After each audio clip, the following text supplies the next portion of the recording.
The longer that Catholic Sports Radio continues, and now that I'm this far in, going on 4 years, the more questions I get, which is good because it means that the audience is continuing to grow, there's more interest in the show, but kind of the consistent theme of the questions that I get always seem to revolve around the guests. And those questions range anywhere from, how did you get Mark Wahlberg as a guest on Catholic Sports Radio? A lot of people, of course, will ask that one. And similarly, people will also ask me, how did you get Mario Lopez as a guest? So what they're doing is they're kind of picking out different high-profile guests that I've had on the show.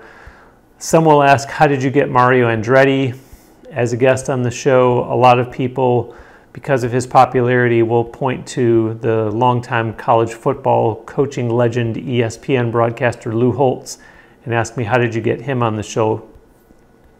And then there's also Rudy Ruettiger, who had the movie Rudy that was made for him, named after him, told his life story. So these are examples of certain names, but really, I think the question people are asking me, and sometimes they do it without mentioning specific guest names, is they'll say, how are you getting these guests? And for that matter, how is it pretty much 4 years of Catholic Sports Radio and you've been able to deliver a new episode on time every week? In other words, you've always managed to have a guest. I think there's only one person that's been on more than once. So it's pretty much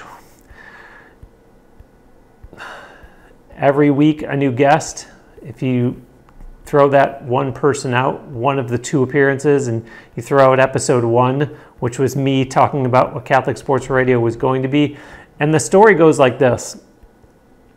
When I first came up with the idea of the show, now keep in mind the first episode came out February 1st of 2019.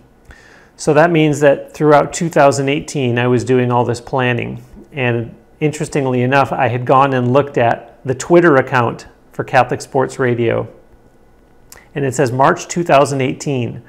So it gives you some idea of how long I had been planning the show before I ever even launched it. But one of the big things I know from my career in podcasting is that you have to figure out in advance guests that you know that you can get.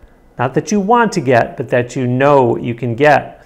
So in my case, I looked at the criteria for Catholic Sports Radio guests and I said, okay, who do I know that is Catholic and is a current or former athlete, coach, referee, umpire, clergy, administrator, whatever? So I made out this list, and by the time I was done with it, I had, now these aren't people that I personally know, but they met those criteria. A few of them I knew, and so I knew I could get them. But again, in starting up a podcast, you want to make sure you've got probably the first dozen, 15, 20 guests, so you can exhale and say, I won't have to sweat after episode 4. Who could I possibly get for episode 5, for example? So on this list that I came up with in 2018, I had 45, 46, 47, 48 names on the list and was feeling good about myself. And I thought, okay, this is a thing. I'm going to be able to do this. There are enough people out there that can sustain this show indefinitely, because I didn't want to just do it on a trial basis. It wasn't something that I was just launching as a one-year project. This was something that I was getting into for the long haul, for however long the Lord wanted me to do it for. But the more I looked at that list, the more I realized that, wait a minute, that's not even a year, because I was planning on this being a weekly show. And I thought, 45, 46, 47, 48 names, not only is that not even a year, but I have to get a hold of all those people and they all have to say yes. And even then, as I've said, that's not even a year. I didn't feel too good about myself then and started to wonder, oops, then what? And I scratched my head and I took a few steps back and I would think about it and I would push it to the side and then I would think about it some more and I would really have to sleep on it. And it started getting pretty challenging, and this idea of what if they don't all say yes, then I have even fewer, and how am I going to do this long term if I can't even fill up a year? it started to get pretty daunting. I started to get a little discouraged. And so then I kind of started thinking, well, maybe instead of every week, maybe I do it every other week. And even then, I had my doubts.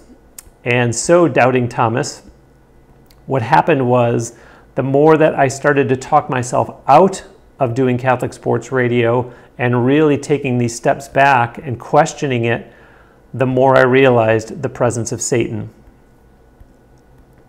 So then I got discouraged. I got mad is what I actually felt, to be honest with you. And I got so mad because I realized that he didn't want this ministry to launch at all. He doesn't want the Lord's name lifted up any more than it already is, especially outside of a Sunday.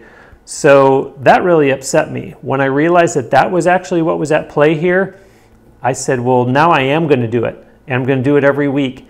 And I feel as though in that moment that the Lord said, Bruce, you do the show and I'll get you the guests.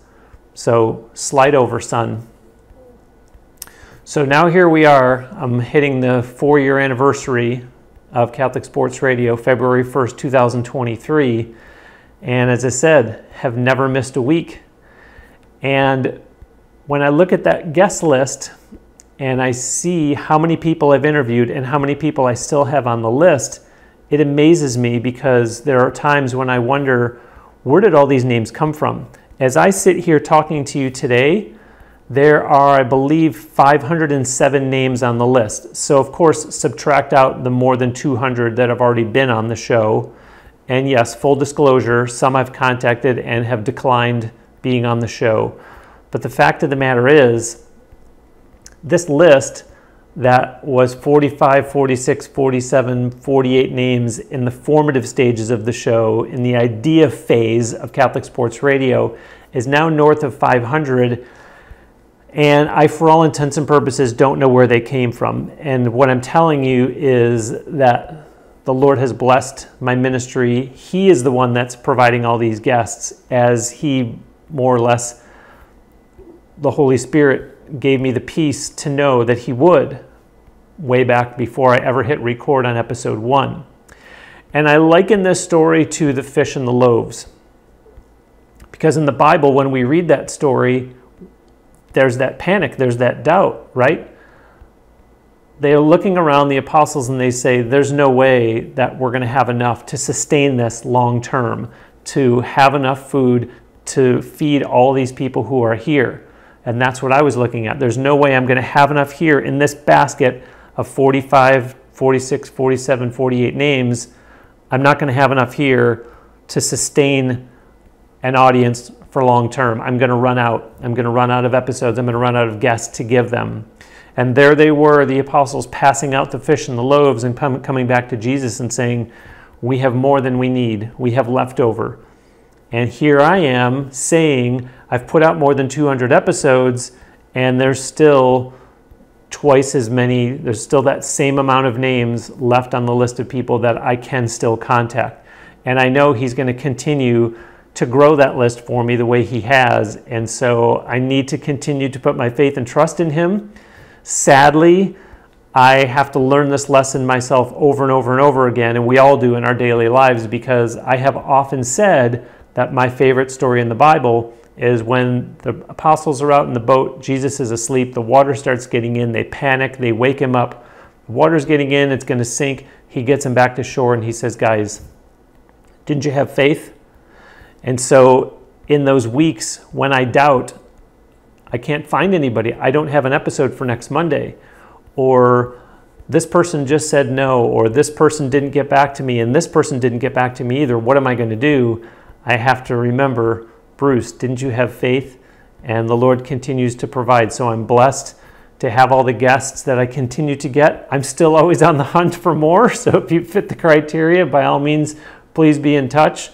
A practicing Catholic who is a current or former athlete, coach, referee, umpire, clergy, administrator, etc., from the pro, amateur, scholastic ranks.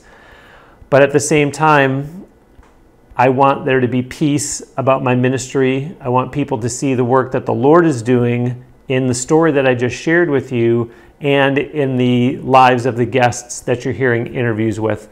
I thank you for watching this video and for listening to Catholic Sports Radio.